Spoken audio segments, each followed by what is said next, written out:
दोस्तों नमस्कार। इस बजट में भारत सरकार ने 7 हाई स्पीड रेलवे कॉरिडोर का प्लान किया है।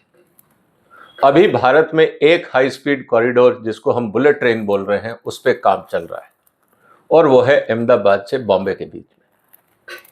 लेकिन क्या ये बुलेट ट्रेन भारत के लिए सही है, इसको समझना जरूरी है।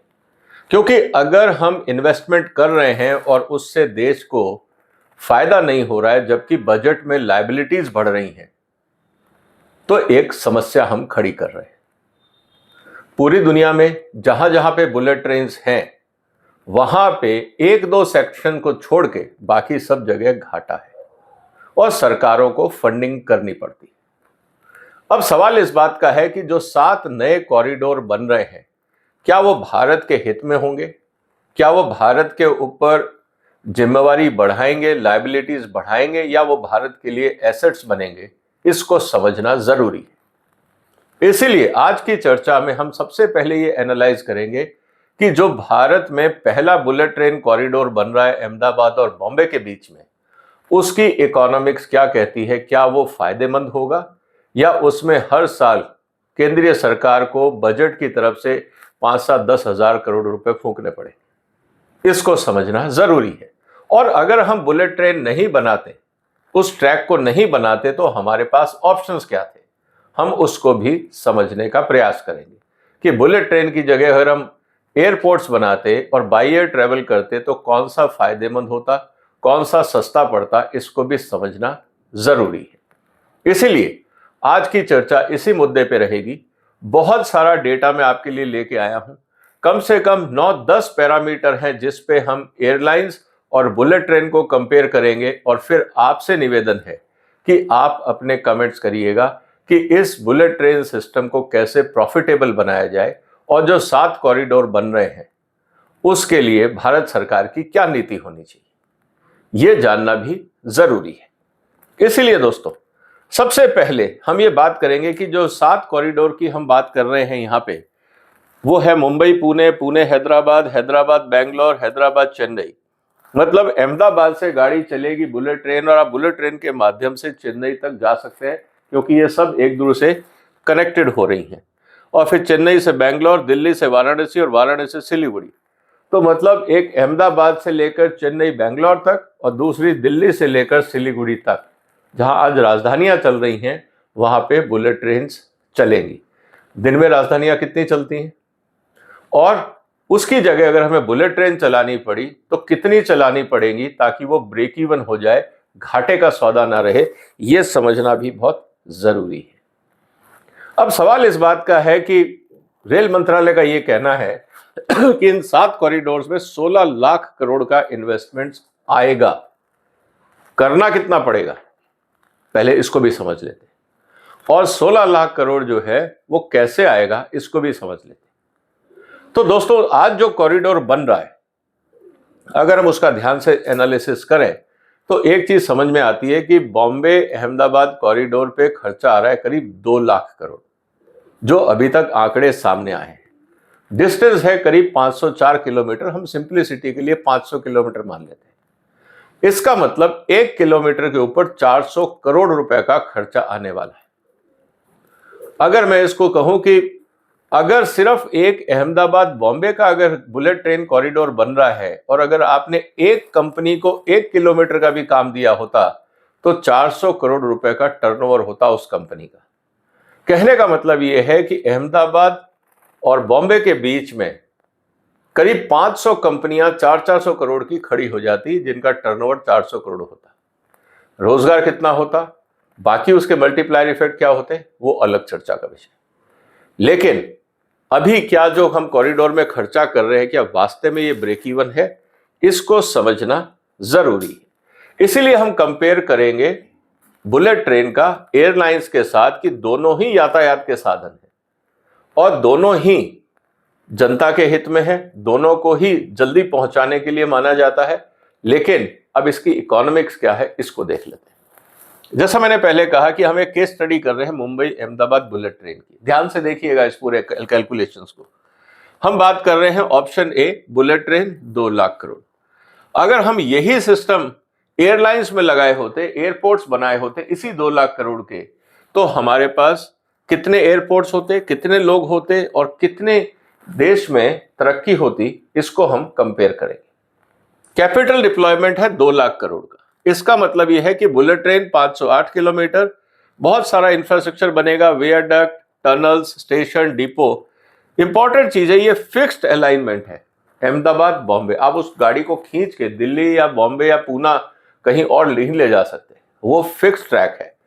कल को वहां पे अगर कुछ होता है तो आप कुछ कर नहीं पाएंगे, आपको या तो वहां यातायात रोकना पड़ेगा या आपको उसी ट्रैक के ऊपर कुछ और करना पड़ेगा ताकि आप उसको सर्वाइवल के लिए बना सकें। दूसरा,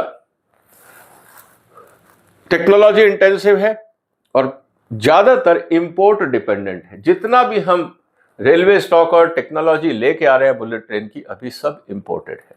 कंस्ट्रक्शन जरूर हिंदुस्तानियां कर रही है, लेकिन और लाइफ स्पैन जो है वो करीब 5 से 60 साल माना जाता है।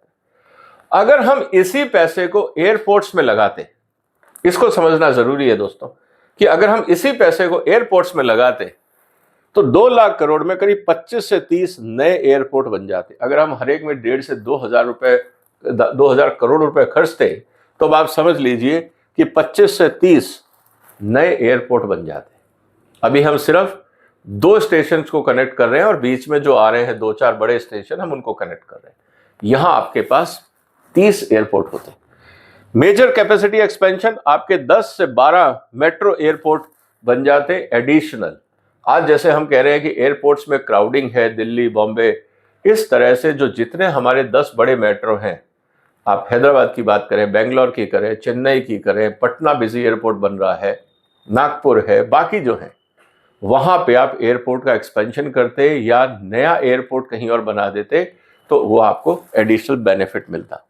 मॉडर्नाइजेशन ऑफ एटीसी एंड जो आपका मेंटेनेंस जो हब बनता है, एमआरओज, वहां पे भी आपको पूरा इंफ्रास्ट्रक्चर हिंदुस्तान में बन जाता, आपको विदेशी कंपनियों की जरूरत नहीं पड़ती। Viability gap funding for the regional Airways, जो हमने उड़ान प्रोग्राम किया, अभी बार बार उनके पास, इसलिए वो कैरी ऑन नहीं करते एयरलाइंस क्योंकि उनके पास फंडिंग नहीं है। अगर 2 लाख करोड़ में से मान लीजिए हमने 20,000 करोड़ रुपए की एफडी कर दी होती और उसमें सरकार को 10% के हिसाब से भी अगर 10% का मानते 2,000 करोड़ का ब्याज भी मिल रहा होता तो 2,000 करोड़ रुपए आप रीजनल एयरलाइंस को वायबल करने के लिए इस्तेमाल कर सकते थे। ये ऑप्शन भी हमारे पास था। Support for domestic aircraft leasing and MRO ecosystem, आप एयरलाइंस को बढ़ा सकते थे। और जो एयरपोर्ट्स की लाइफ होती है वो भी, अगर रेलवे की 60 साल है तो 50 साल आप एयरपोर्ट की भी मानते हो, और जो एयरक्राफ्ट है वो 25 साल, आप उसकी 20 से 25 साल की लाइफ मानते हो। रिप्लेसेबल है और स्केलेबल है। कल को उसी एयरपोर्ट से, जैसे आप मेट्रो, जो आपकी बुलेट ट्रेन है उसमें तो ट्रैक फिक्स है, आप जरूरत से ज्यादा गाड़ियां चला नहीं सकते, लेकिन एयरलाइंस के अंदर अगर आप वहां पे आज 10 फ्लाइट है, आप उसको 20 कर दो, 30 कर दो, 40 कर दो, आपको स्केलेबिलिटी मिलती है। और साथ में सबसे इंपॉर्टेंट चीज क्या है, वो एयरक्राफ्ट रिप्लेसेबल है, आप उसको कहीं भी बदल सकते हो, ले जा सकते हो। सो जो प्रपोज्ड इश्यू जो है, इस समय जो 7 एयरलाइंस हैं वो जहां पे बन रही हैं वो भारत के, जैसे खासकर साउथ में, वो भारत का सबसे ज्यादा एक्सपेंसिव लैंड पार्सल एरिया है। अब आप आंध्रा से, कर्नाटक से, तमिलनाडु से बुलेट ट्रेन निकालोगे तो आपको जमीन का एक्विजिशन करना होगा और बहुत सारा करना होगा। एयरपोर्ट में तो चलो आपने 500 एकड़ जमीन ले ली और आपका काम चल जाता है, या 1000 एकड़ ले लिया आपका काम चल जाएगा। यहां पे आपको 500 किलोमीटर तक या 1000 किलोमीटर तक आपको पूरे रास्ते लैंड एक्विजिशन करना होगा, उसकी कॉस्ट ये भी आपको समझनी होगी। अब हम बात करते हैं पैसेंजर कैपेसिटी की। बुलेट ट्रेन अगर हम फुल कैपेसिटी में भी चलाते हैं तो पूरे दिन में अगर आप ये कहें कि हम 1 लाख आदमी ट्रेवल कर पाए, एस्टिमेट ये किया गया है कि अगर ब्रेक इवन करना है बुलेट ट्रेन को तो रोज 1 लाख आदमी चलना चाहिए बुलेट ट्रेन से। अब बताइए, बॉम्बे और अहमदाबाद के बीच में क्या रोज 1 लाख आदमी बुलेट ट्रेन लेगा? और अगर लेगा तो एक ट्रेन की ऑन एन एवरेज जर्नी जो है उसमें कैरिंग कैपेसिटी होगी 1000 से 1200। हम मान के चलते हैं 1000 आदमी पर ट्रेन, इसका मतलब रोज आपको 100 ट्रेनें चलानी होंगी। 24 घंटे में 100 ट्रेन का मतलब है हर 15 मिनट पे 10 मिनट पे ट्रेन मूव करेगी अहमदाबाद और बॉम्बे के बीच में, हर 10 मिनट पे, तब जाके आपको उसकी वायबिलिटी मिलेगी। अगर ऐसा नहीं हुआ तो ये प्रोजेक्ट वायबल नहीं होगा, इसको हमें समझना होगा।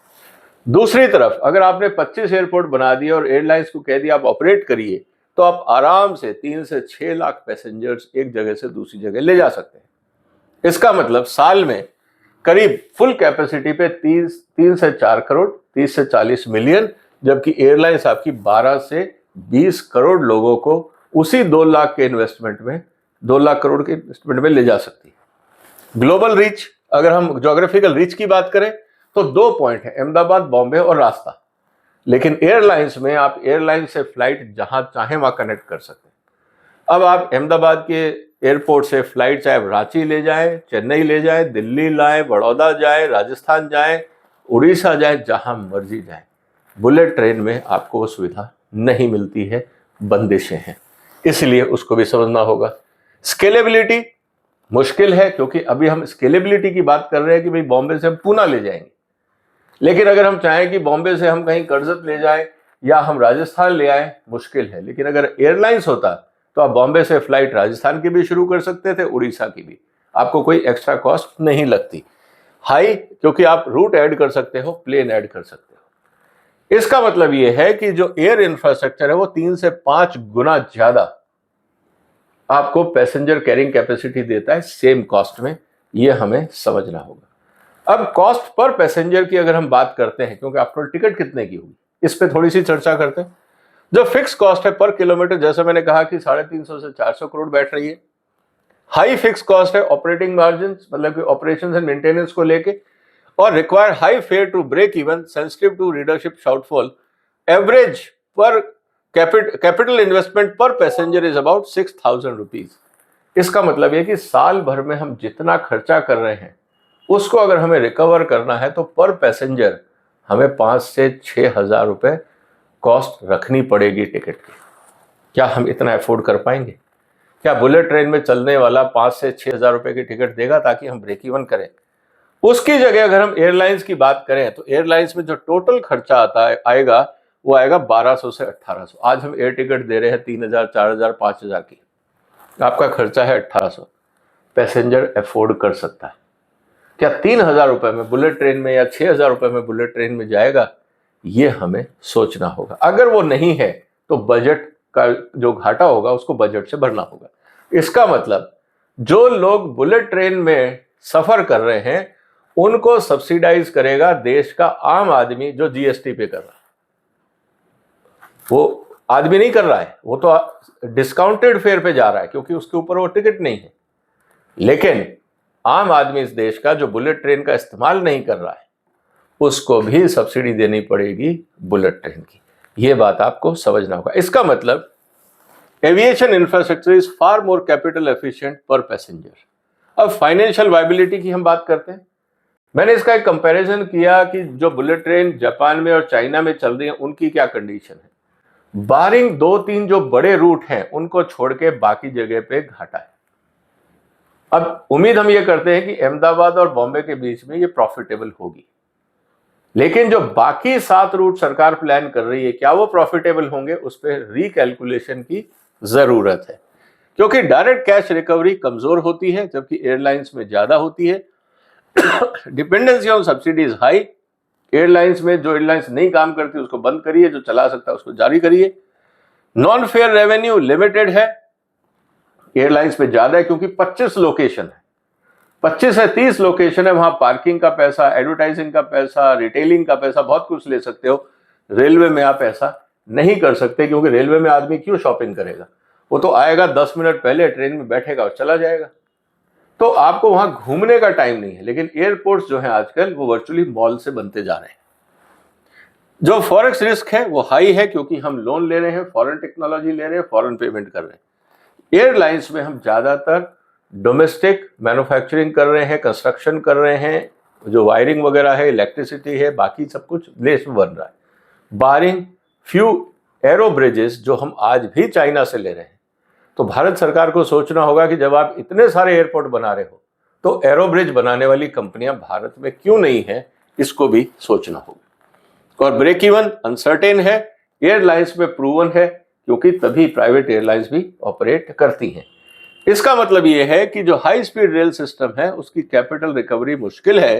एयरपोर्ट जो है भारत में वो ज्यादातर सरप्लस जनरेट करते हैं, इसीलिए आप देखोगे एयरपोर्ट्स लगातार एक्सपेंशन मोड में भी रहते हैं। अब इकोनॉमिक रेट ऑफ रिटर्न की हम अगर बात करें तो फाइनेंशियल रेट ऑफ रिटर्न तो कम है, एयरलाइंस में बेहतर है।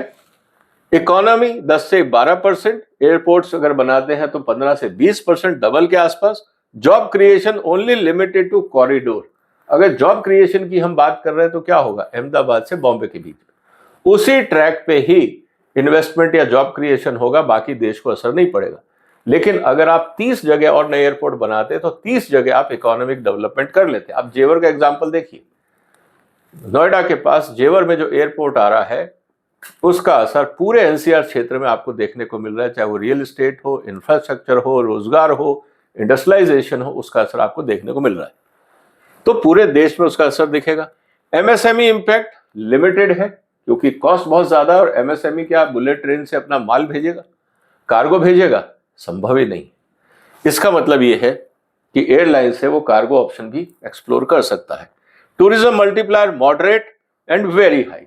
मॉडरेट इसलिए कि अहमदाबाद में अगर आप ट्रेन में बैठे तो सीधा आप बॉम्बे उतरोगे।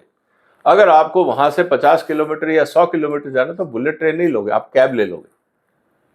तो जो कैब इजी रहेगी, ना कि बुलेट ट्रेन। अब सवाल इस बात का है कि टूरिज्म को कितना फायदा होगा, क्योंकि जो रास्ते में टूरिस्ट स्पॉट है वहां तो ट्रेन रुक नहीं रही। तो इसको भी हमें समझना होगा। और कहने का मतलब यह है कि जो एयर कनेक्टिविटी है it has a stronger GDP multiplier effect. Tier 2 tier 3 city में हम जा सकते हैं। टूरिज्म का फायदा, services, exports and emergency logistics. आपको अगर इमरजेंसी करनी है, कल को आप किसी और काम के लिए एयरपोर्ट को इस्तेमाल करना चाह रहे हैं, डिफेंस के लिए करना चाह रहे हैं, वीआईपी मूवमेंट्स के लिए करना चाह रहे हैं, कहीं फ्लडिंग है, आपको कुछ रिलीफ भेजना है, तो आप एयरलाइंस का इंतजाम करोगे, एयरपोर्ट्स को इस्तेमाल कर सकते हो। बुलेट ट्रेन इस्तेमाल नहीं हो पाएगी, ये भी हमें समझना होगा। तो स्ट्रेटेजिक एंड सिक्योरिटी कंसिडरेशन अगर हम देखें तो बुलेट ट्रेन में सबसे इंपॉर्टेंट चीज है, हमें टेक्नोलॉजी मिलेगी, प्रेस्टीज मिलता है, और अर्बन डिगेजेशन जो कॉरिडोर है वहां हम कह सकते हैं। तो ये जो इंपॉर्टेंट फैक्टर है कि हिंदुस्तान में बुलेट ट्रेन है, ये एक प्रेस्टीज पॉइंट जरूर है कि आज हम ये कह सकते हैं कि चाइना में बुलेट है, भारत में नहीं है, तो हम ये जरूर कह पाएंगे कि जी भारत में भी बुलेट ट्रेन है। हमारा ईगो जरूर सेटिस्फाई हो जाएगा, लेकिन उसकी कीमत देश को चुकानी होगी। तो कहने का मतलब है कि अगर सिंगल पॉइंट फेलियर रिस्क, अगर पूरे ट्रैक में कहीं कोई दरार आती है, रिस्क होता है, पूरा ट्रैक रोकना पड़ेगा। अगर आप एयरलाइंस में 30 एयरपोर्ट बनाते, एक में अगर प्रॉब्लम आती तो 29 तो जारी थे, 5 में भी प्रॉब्लम आती तो 25 तो जारी थे। यहां पे अगर आपके एक पिलर में भी कहीं प्रॉब्लम आती है और क्रैक आता है, आपको पूरा ट्रैक को रोकना पड़ेगा। अब सवाल इस बात का है कि it can not be use for defence and disaster, जो मैंने आपको पहले बताया, and concentrate capital in already rich region. तरक्की कहां हो रही है, अहमदाबाद बॉम्बे रूट पे, जो ऑलरेडी अमीर क्षेत्र है भारत का। पर कैपिटा इनकम अगर आप देखें तो हम क्या कर रहे हैं, बुलेट ट्रेन वहीं चला पा रहे हैं जहां पे पर कैपिटा इनकम ज्यादा है, क्योंकि उतनी बड़ी टिकट आम आदमी, गरीब आदमी तो लेगा नहीं। अगर बिहार यूपी में हम बुलेट ट्रेन की बात करें तो कितने लोग चलेंगे, इसको समझना होगा। तो जहां जहां पे बुलेट ट्रेन है बेसिकली वो अर्बन रिच को सेटिस्फाई करने के लिए है, जो एयरलाइन से भी जा सकते थे, लेकिन क्या वो बुलेट ट्रेन प्रेफर करेंगे और किस कॉस्ट पे करेंगे, ये भी हमें आने वाले दिनों में देखना पड़ेगा।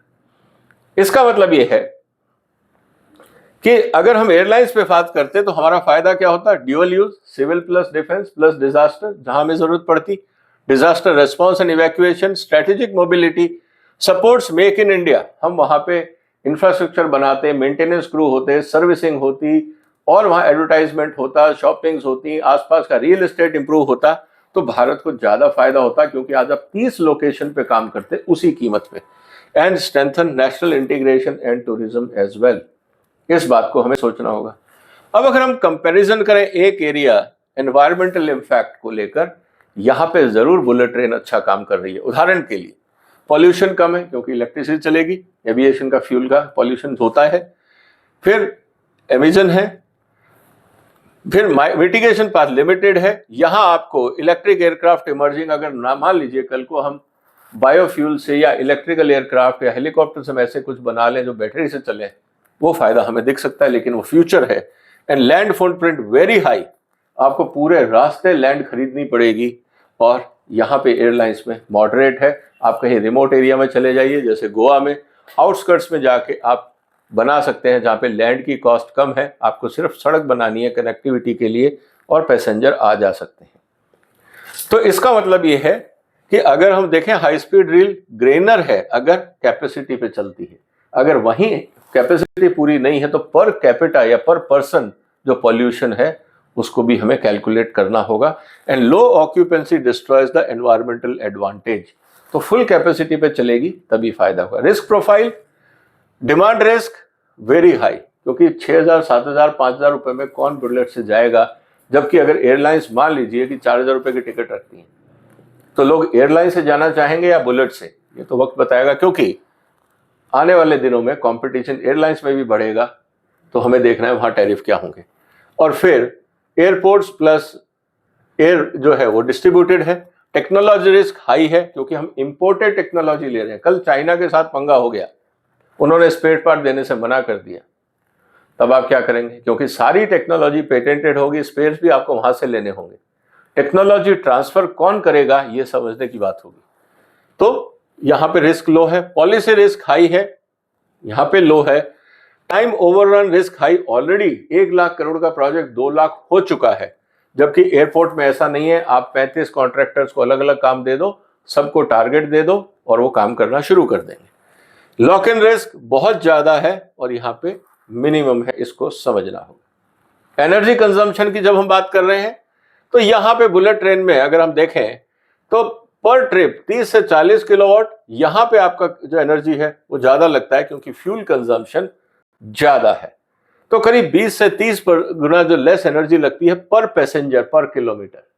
ये बात सही है। एयरलाइंस की सबसे बड़ी प्रॉब्लम क्या है, जैसे ही क्रूड के प्राइसेस बढ़ते उतरते हैं एयरलाइंस की प्रॉफिटेबिलिटी हिल जाती है, क्योंकि सबसे इंपॉर्टेंट बात क्या है, एयरलाइंस में 60% और अब बुलेट ट्रेन में अगर 50% से कम सवारी जाएगी तो ये सब इम्बैलेंस हो जाएगा। टाइम सेविंग की अगर हम बात करें, डोर टू डोर, मैंने एक कंपैरिजन किया बॉम्बे दिल्ली, होम से airport, check in, security, boarding वगैरह अगर हम करें तो करीब आपको 4 से 5 घंटे का टाइम लगता है बाई एयर अगर हम ट्रेवल करते हैं बॉम्बे से अहमदाबाद। वही काम अगर हम बुलेट ट्रेन में करेंगे तो हमें 3 से 4 घंटे लगेंगे, मतलब 1 घंटे के आसपास का आपका टाइम बचेगा।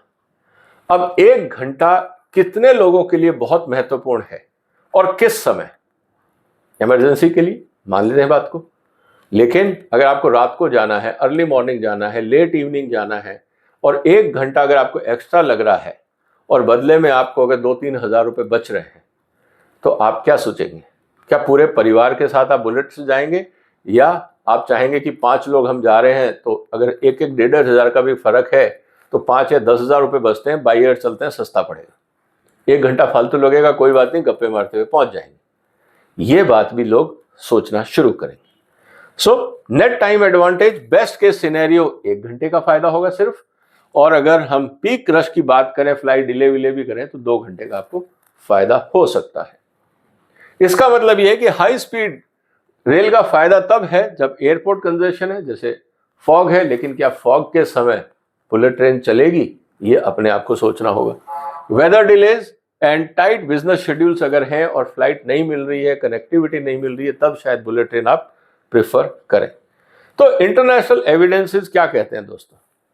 हाई स्पीड ट्रेन चाइना में इसलिए सक्सेस हुई क्योंकि उनके जो एयरपोर्ट्स थे दो बड़े शहरों में वो बिल्कुल पूरी तरह से सैचुरेट हो गए थे, और नॉर्मल जो रेलवे थी वो भी फ्रेट कॉरिडोर बन गए थे कि वहां से हम सामान लेके जाएंगे, क्योंकि बहुत एक्सपोर्ट करना है, हम सामान को डिले नहीं कर सकते, इसलिए हमें पैसेंजर्स के लिए अलग से फ्रेट कॉरिडोर की जरूरत, मतलब कि पैसेंजर कॉरिडोर की जरूरत है, इसीलिए उन्होंने बुलेट ट्रेन पे फोकस किया। फिर जापान में भी very high income density and urban concentration है, इसीलिए उनको सूट करता है। Europe is slow new HSR expansion due to cost over. Europe में आज वो घाटे का सौदा है, इसलिए उन्होंने ज्यादा दिमाग नहीं लगाया। बाकी कंट्रीज में भी उन्होंने कहा कि पहले हम एयरपोर्ट बनाएंगे, बाद में देखेंगे कि हमें बुलेट ट्रेन चाहिए या नहीं चाहिए। कहने का मतलब यह है कि आज जो भारत की इनकम सिचुएशन है और ट्रैवल इलेक्ट्रिसिटी है, उसमें एयरलाइंस को ज्यादा फायदा है। कुल मिला के हम क्या फाइनल बात कर रहे हैं दोस्तों, हम ये कह रहे हैं कि if the objective is maximum mobility, high economic return, lower fiscal risk, faster national integration and better return on investment on tax payers money, airlines and airports are better investments than bullet trains. इसको हमें समझना होगा। और bullet train का फायदा कब है? China और जापान को किस लिए फायदा है? क्योंकि टेक्नोलॉजी उनकी अपनी है। हम क्या कर रहे हैं? हम टेक्नोलॉजी खरीद रहे हैं, इसलिए हमारे लिए नुकसान है। हमारी पूरी डिपेंडेंसी वेंडर पे हो जाएगी, टेक्नोलॉजी सप्लायर पे हो जाएगी। जो बुलेट ट्रेन है ना, it is a strategic technology demonstrator, not a mobility solution. उनका कहना है कि अगर उनके पास अपनी टेक्नोलॉजी नहीं होती तो वो बुलेट ट्रेन नहीं चलाते, क्योंकि टेक्नोलॉजी अपनी थी। इसीलिए टेक्नोलॉजी डेमोन्स्ट्रेटर के रूप में है, क्योंकि बाकी तो हम एयरलाइन से आदमियों को पहुंचा सकते थे। Our technology is imported, not home grown, so what is the significance? ये मेरा सवाल कि हम क्यों कर रहे हैं, इसका क्या फायदा है। दूसरा, cost are capped, replication is limited and expectation of profitability are not overstated. अगर ये सब हम कर सके तो फायदा होगा। तो कहने का मतलब क्या है दोस्तों? कंक्लूजन में यही कहना चाहूंगा मैं, एज आम आदमी हमको सोचना होगा, for India at its current income level and special economy, 2 lakh crore spent on aviation infrastructure delivers faster return, economic benefit, strategic and social return than a single high speed rail corridor that is Ahmedabad to Bombay। अब ये मैंने आपके सामने एक analysis रखा है। अब आप बताइए कि क्या भारत को बुलेट ट्रेन कॉरिडोर चाहिए? अगर चाहिए तो मुझे लगता है भारत सरकार को सबसे पहले ये टेक्नोलॉजी के लिए भारत के अंदर डेवलपमेंट शुरू करना चाहिए। ये जो 2 लाख करोड़ है, इसको आने वाले दिनों में अगर हमें 1 लाख करोड़ करना है या 50,000 करोड़ करना है, तो भारत सरकार को एक स्पेशल मिशन चलाना चाहिए। हाई स्पीड रेल कॉरिडोर, जितने भी स्टार्टअप्स और एग्जिस्टिंग कंपनीज हैं, आप उनसे कहिए कि आप हाई स्पीड रेल कॉरिडोर के लिए, जिसमें हम 10 लाख करोड़ रुपए खर्चने वाले हैं, आप कौन कौन सी टेक्नोलॉजी दे सकते हैं, और उन सबको एक पायलट प्रोजेक्ट दे दीजिए कि आप यहाँ पे पहले डेमोन्स्ट्रेशन 2 किलोमीटर या 4 किलोमीटर में बना के दिखाइए, फिर हम आपको कॉन्ट्रैक्ट देंगे। मुझे लगता है इससे भारत में R&D बढ़ेगी, लोगों को अगर फंडिंग मिलेगी तो वो नए R&D पे काम करेंगे, बाकी फायदे होंगे। लेकिन अगर हम 10 लाख करोड़ सिर्फ कंक्रीट में लगा रहे हैं और बाकी सारी टेक्नोलॉजी हम इंपोर्ट कर रहे हैं, तो मुझे लगता है ये भारत के लिए आने वाले दिनों में चुनौती बन जाएगी। अभी तो पहला कॉरिडोर भी शुरू नहीं हुआ है। उम्मीद ये है कि जब मोदी साहब का ये टेन्योर खत्म होगा 27, 28, 29 तक जाके वो पूरा होगा, उसके बाद देखा जाएगा कि वो वायबल है या नहीं है। तो फिर सरकार ये कहेगी कि नहीं, वायबिलिटी में टाइम लगता है, अगले 3-4 साल में हो जाएगा। और अगर नहीं हुआ तो परमानेंट लायबिलिटी वो भारत सरकार के बजट पे हो जाएगी। अभी भी हम कहते हैं रेलवे घाटे में चल रही, हम किराया नहीं बढ़ा पा रहे, क्योंकि बुलेट कॉरिडोर में आप माल तो उठा नहीं सकोगे, कार्गो तो कैरी नहीं कर पाओगे, वो तो प्योरली ह्यूमन इंटरवेंशन है, आदमियों के लिए है। उस स्थिति में क्या वायबिलिटी आएगी? अब सवाल इस बात का है कि उसके आप आसपास कितने नॉन रेवेन्यू ऑप्शन, मतलब कि बगैर टिकट के, और कितने किराए के या कितने और कमाई के साधन जोड़ सकते हो, ये आपको देखना होगा। तो कहने का मतलब ये है दोस्तों कि ये जो बड़े इन्वेस्टमेंट्स हो रहे हैं इंफ्रास्ट्रक्चर में, उनकी इकोनॉमिक वायबिलिटी जरूरी है। हाँ, ये भारत के लिए एक प्रेस्टीज प्रोजेक्ट हो सकता था अगर बुलेट ट्रेन भारत में बनी होती। अगर हम इंपोर्टेड टेक्नोलॉजी ला रहे हैं और इंपोर्टेड ट्रेन ला के इस पर चलाएंगे, तो इसमें भारत का कोई फायदा नहीं। इनफैक्ट चीन जाके बोलेगा पूरी दुनिया में कि हम भारत को बुलेट ट्रेन दे रहे हैं, जापान बोलेगा हम भारत को बुलेट ट्रेन दे रहे हैं। हम कहेंगे हाँ जी, टेक्नोलॉजी उनकी है लेकिन हम आत्मनिर्भर हैं। ये बहुत बड़ा सवाल उठ जाए। आपको क्या लगता है, किस तरह से भारत काम करे कि जो बुलेट ट्रेन है वो चाहिए, लेकिन वो आत्मनिर्भर क्यों हो, कैसे हो, उसके लिए क्या पॉलिसी होनी चाहिए? जो भी आपके विचार हो कमेंट बॉक्स में लिखिए। इस वीडियो को शेयर करिए, इस इशू पे चिंतन करिए। फिर मुलाकात होगी एक और महत्वपूर्ण मुद्दे के साथ। तब तक आप इस वीडियो को सब्सक्राइब भी कर सकते हैं, सपोर्ट भी कर सकते हैं। फिलहाल वंदे मातरम।